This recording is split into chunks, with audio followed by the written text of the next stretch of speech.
Someone has taken over my chair. That's my recliner there, Nellie. What are you doing? Is that a good vantage point to survey your domain? To look at your kingdom? Oh, and scratching too. And looking out the window at the birdies. Yeah, that's a pretty good spot, isn't it? Who's a silly girl? Hi, everybody. It's the first day of school. That excites me. I'm a school nerd, which is why I went to school for so long. And it feels like fall outside. I have my Tim Hortons pumpkin spice cold brew, which is another sign of fall. And I love this time of year. I really look forward to the start of school when everything seems fresh and new. And I thought I would just do a chat with you about some of the things that I regret about my undergrad years and things that I maybe wish I had done differently. I kind of have a problem with the word regret or the idea of regret because I have long been a believer that when things don't go the way we want them to, the most important thing to do is to extract the lesson from it and add that to our bank of wisdom and then move forward in life with that additional wisdom and try to do better the next time. I'm a big believer in if we had known better, we would have done better. We make our decisions under the influence of the knowledge base we have at that moment, our anxiety level about the thing we're making decisions about, the people and relationships that are in our lives at that time. So I think regretting things and wishing we could do them over in one sense is not useful, but I do think it's useful to reflect on what didn't go our way and what we might learn from that and do differently. So when I talk about regrets, I'm talking about it in that sense. I don't spend time looking back on these things and feeling agonized about it. But at the same time, I can see where I made mistakes that if I had made different choices, maybe things would have gone more smoothly for me. Okay. So the big overarching thing that I wish I had done differently is I took it all so seriously. I thought those 4 years of college were such a monumental period in my life that I had to be really anxious and uptight about. So I was really nervous about classes and grades, and I didn't allow myself to have a lot of relationships during that time. I went on a couple of dates, but I wasn't going to have a boyfriend because I thought that was going to distract me from my studies. And I really put a lot of pressure on myself to get good grades. And in the course of all that, I didn't develop socially, emotionally the way I could have. Um, I became a bit of a loner and a bit of a hermit. I have introvert tendencies and I tend to turtle when I'm uncertain or nervous. And I really did that big time when I was an undergrad in college. So I did my undergrad at Michigan State and I roomed my first year with a girl that I knew. She went to a different high school than me, but I knew her, from outside of school. And she was just an acquaintance, but we were like, oh, we're both going to Michigan State. We don't want to room blind. Why don't we room with each other? I do wish we had, or I wish I had roomed blind. I think it would have pushed me out of my shell more and made me interact with people outside my comfort zone a little better because this person, she was fine as a roommate. We got along and everything, but we had some challenges in getting along, and she got academically dismissed after our freshman year and did not tell me.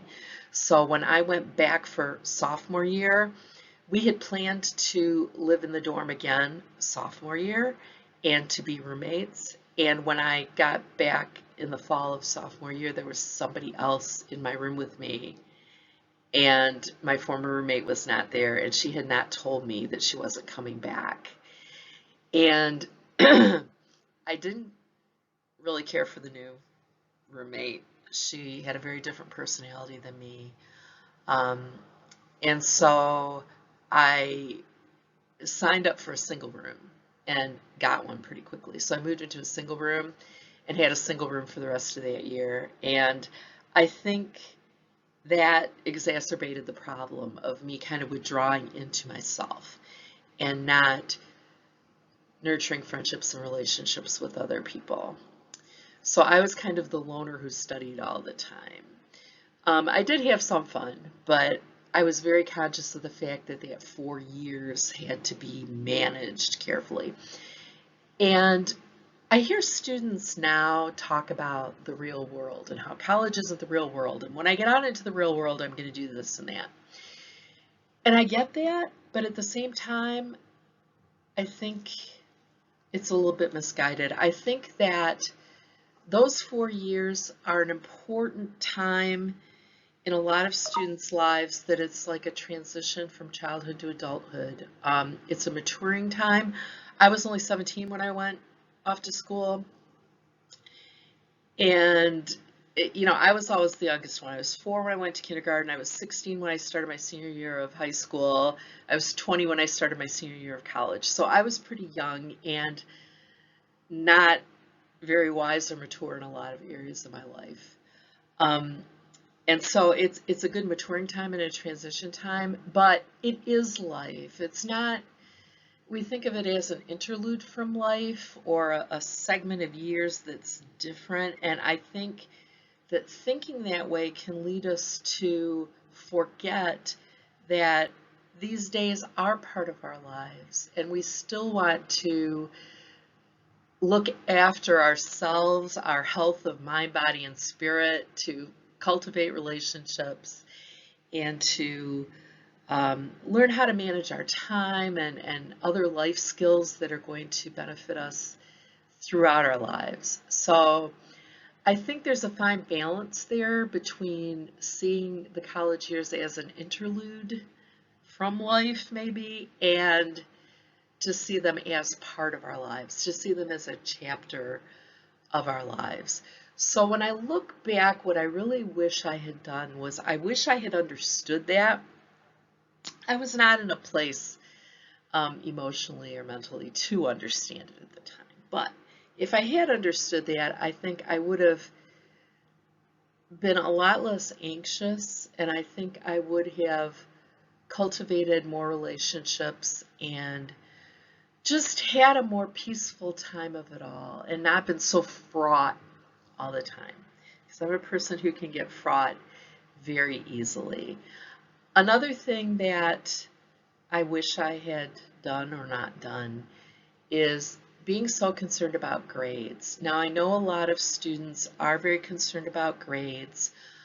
I was a top student, so for me there were two options for grades, an A or a not A. And my parents really emphasized the importance of getting top grades, and I suffered from a lot of anxiety over that. I didn't understand that a grade less than an A was still going to, it'd be fine. I was still going to get my degree in the end, and maybe there's a trade-off to be made. Maybe instead of an A, I get a B, but I cultivate those relationships I was talking about and have a more well-rounded life. So I do wish I hadn't been so obsessed about that. And something I see in my students now, there's a couple of different ways of being obsessed about grades. Now, there are the people who have to have an A at all costs and will try to bargain with me for one extra point on something because, they're worried about getting an A in the class, right? Or it seems like if I do offer some sort of a bonus opportunity, the people who do that are the people who have a really good grade anyway.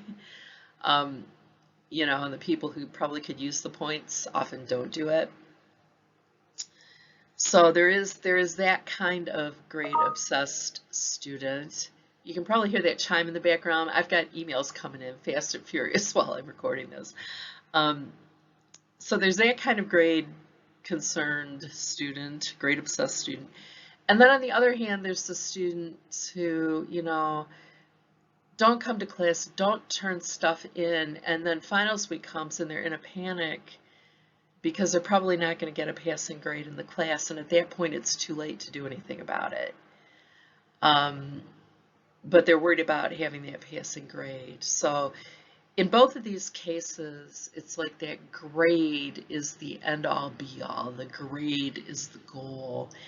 And I really wish I had understood better, and often I wish my students understood as well, that the course is a journey. It's called a course because we're on this course together. It's cumulative. We're learning things. And for me as a teacher, the outcome is the learning, not the grade. So if you do your best and put in the effort you can, and your best isn't going to look the same every day. Your best might be 100% one day and 50% another day. We're going to feel sick. We're going to have, emotional crises from time to time and things like that. But if you put in the effort all along, the outcome will be satisfactory. It's not something we can leave till the last minute and then panic for, because that's not how learning works. Learning is cumulative. So that's something I wish I had understood better, is that it's not about obsessing over the day-to-day stuff and getting an A on everything. And it's also not about letting things go to the end of the term and panicking. It's about learning good habits that are going to serve me for a long time and putting in the effort every day. So that's another thing I wish I had learned. So I guess the moral of the story is I wish I had not been so anxious and fraught about everything. I wish I had not turtled inside myself. I wish I had made more of an effort to connect with other people and to really enjoy the process of learning, and to look at the things I was studying in my classes from a more practical point of view. Like, how can I apply this to my life, rather than just being obsessed with memorizing things and getting them all right on a test. I've heard a lot of students say they regret, not studying more, or not partying more, or not going home to see their families more, or different things like that. And I think now at the beginning of the semester is a really good time to reflect on that and to think, what do I want my life to look like for the next 15 weeks, as well as the next up to 4 years or more. For me, it was more. What do I want my life to look like? Who do I want to be? Do I want to be a person who, has fun and has peace in my life and has good relationships and who discovers new things? And then how can I make that happen? That would be my reflection on this whole idea of regrets. I wish you well, and I will talk to you very soon. Bye.